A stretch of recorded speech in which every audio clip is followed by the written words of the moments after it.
ஒரு வகையில் சொல்லப்போனால் ஒரு கோழை மாதிரி தெரியுது. கோழையா இல்லையா?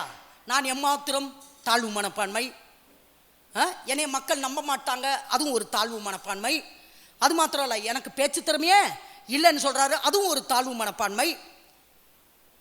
அது மட்டும் இல்லை, யாரையாகிலும் அனுப்புங்க, இது அவருக்கு பயம். நான் போய் அவ்வளோ பெரிய காரியத்தை செஞ்சிருவானான்ற பயம், சந்தேகம். இப்படிப்பட்ட மனிதனை தேவன் அற்புதமான மனிதனாக மாற்றுகிறார். இந்த மோசையை வச்சு தான் 30 லட்சம் இஸ்ரவேலர்களை எகிப்தின் அடிமைத்தனத்திலிருந்து விடுதலையாக்கி கூட்டி கொண்டு வர வைக்கிறார்.